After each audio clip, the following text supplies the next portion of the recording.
रावण को शूर्पणखा का धिक्कार। रामायण कथा। रावण के मारीच के पास से लंका लौट आने के कुछ काल पश्चात ही शूर्पणखा उनके पास आ पहुंची। उस समय रावण अपने मंत्रियों से घिरा हुआ था। स्वर्ण सिंहासन पर आरूढ़ रावण वैसे ही शोभा पा रहा था जैसे सोने के ईंटों से निर्मित यज्ञ देवी में घी के द्वारा प्रज्वलित अग्नि। समर भूमि में साक्षात यमराज की भांति दिखाई पड़ने वाले रावण ने देवता, गंधर्व आदि सभी को जीत लिया था। रजोचित लक्षणों से संपन्न रावण ने नीलम तथा तपाए हुए सोने से निर्मित आभूषणों से अलंकृत हो रहा था। उसके अंगों पर विष्णु के चक्र तथा देवताओं के विविध आयुधों के अनेक प्रहार हुए थे, किंतु इन प्रहारों के बाद भी उसका कोई भी अंग खंडित नहीं हुआ था। वह रावण पर्वत शिखरों को तोड़कर फेंक देने वाला, देवताओं को रौंद डालने वाला, धर्म को जड़ से काट देने वाला, दूसरों की भार्याओं के सतीत्व का नाश करने वाला, यज्ञों में विघ्न डालने वाला तथा दिव्य शस्त्रों का प्रयोग करने वाला था। उसने समुद्रों तथा पर्वतों पर विजय प्राप्त की थी, नागराज वासुकी को परास्त किया था, तक्षक की प्रिय पत्नी का हरण किया था, कुबेर पर विजय प्राप्त करके उससे पुष्पक विमान छीना था। इंद्रादि समस्त देवता उससे भयभीत रहते थे। वायु देवता उस पर पंखा डुलाते थे। वरुण उसके यहाँ पानी भरता था और वह मृत्यु को भी परास्त करने का सामर्थ्य रखता था।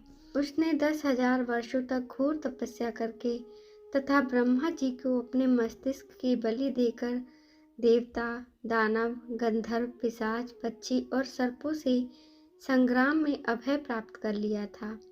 मनुष्य के सिवा अन्य किसी से भी उसे मृत्यु का भय नहीं रह गया था। शूर्पणखा राम के द्वारा तिरस्कृत होकर अत्यंत दुखी हो रही थी। उसने रावण के पास आकर क्रोध से फुफकारते हुए कहा, धिक्कार है तुम्हारे पराक्रम पर और तुम्हारे इन मंत्रियों पर। तुम अपनी विलासिता में डूबे हुए हो। तुम सब तो सुरा और सुंदरियों में व्यस्त रहते हो। हे नीतिवान रावण, क्या अब मुझे तुमको यह भी बताना पड़ेगा कि समय पर उचित कार्य न करने वाले और अपने देश की रक्षा के प्रति असावधान रहने वाले राजा के राज्य के नष्ट होने में क्षण मात्र की भी देरी नहीं लगती। तुम्हें ज्ञात होना चाहिए कि वृक्ष से गिरे हुए पत्ते और राज्य से च्युत राजा का कोई मूल्य नहीं होता। प्रजा उसी राजा की पूजा करती है जो स्थूल आंखों से सोता है किंतु नीति की आंखों से जगता है, जिसका क्रोध प्रलयकर और प्रसन्नता सुखदायिनी है।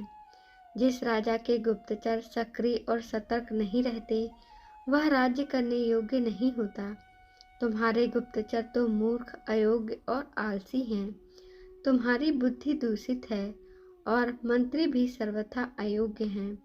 उन्हें अभी तक यह पता नहीं कि उनके राज्य दंडकारण्य में कितनी भयंकर घटना घट चुकी है।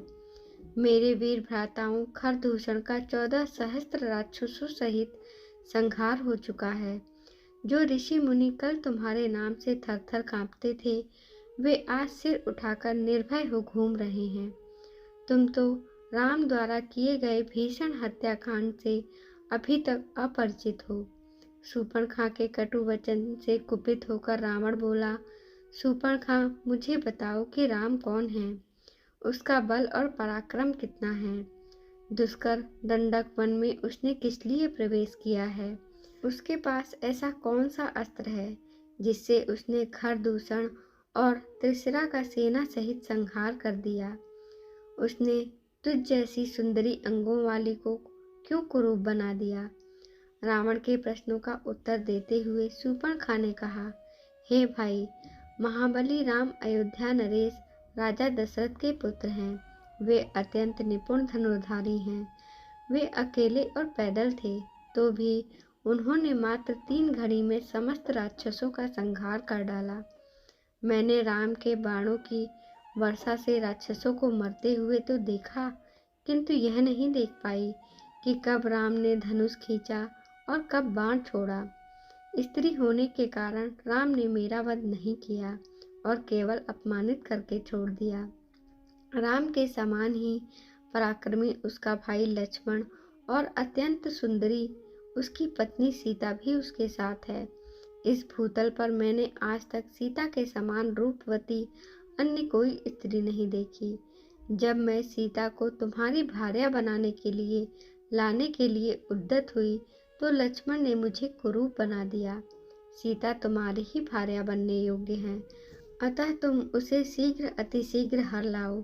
सूर्पणखा का कथन सुनने और अपने मंत्रियों से विचार विमर्श करने के पश्चात रावण ने सीता को हर लाने का निश्चय कर लिया।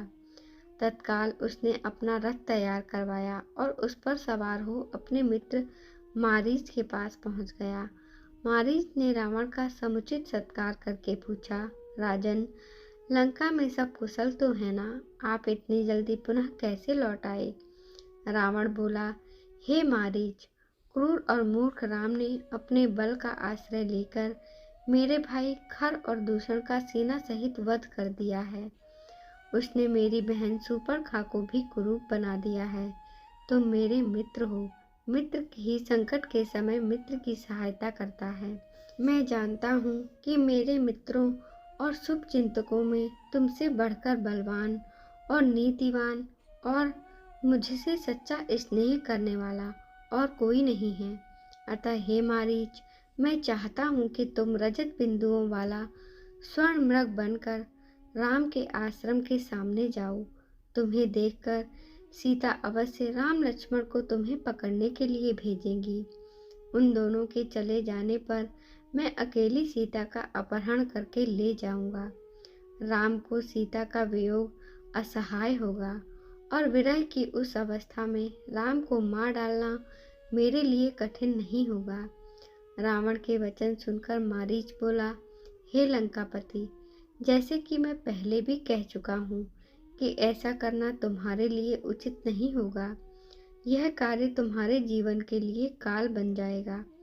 आश्चर्य की बात है कि वेद शास्त्रों के ज्ञाता होते हुए भी तुम पर स्त्री हरण जैसा भयंकर पाप करने जा रहे हो। तुम्हें ज्ञात होना चाहिए कि राम के क्रोध से तुम बच नहीं सकोगे। मारीच के इस उत्तर से क्रुद्ध हो हाथ में खड्ग लेकर राम बोले, मारीच, मैं तुझे अपना मित्र समझकर तेरे पास आया था।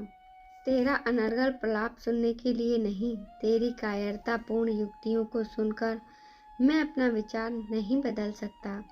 सीता का हरण मैं अवश्य ही करूँगा और तू मेरी आज्ञा का पालन भी करेगा। यदि तू मेरी आज्ञा मानकर मेरे इस कार्य में सहायता नहीं करेगा तो राम लक्ष्मण से पहले मैं तेरा वध करूँगा। रावण के क्रोध से भयभीत होकर मारीच ने अपनी सहमति दे दी। उसकी सहमति से प्रसन्न होकर रावण बोला, अब सिद्ध हो गया कि तू मेरा परम मित्र है। रावण उसे लेकर दंडक वन में पहुंच राम के आश्रम की खोज करने लगा।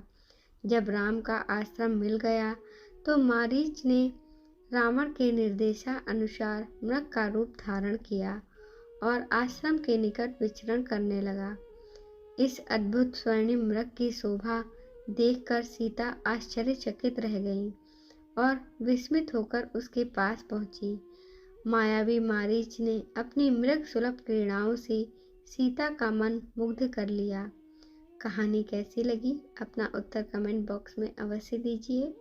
ऐसी ही पौराणिक कथाएं, धार्मिक कथाएं और भक्ति कथाएं सुनने के लिए कृपया हमारे चैनल को लाइक करें, शेयर करें, सब्सक्राइब करें। धन्यवाद दोस्तों।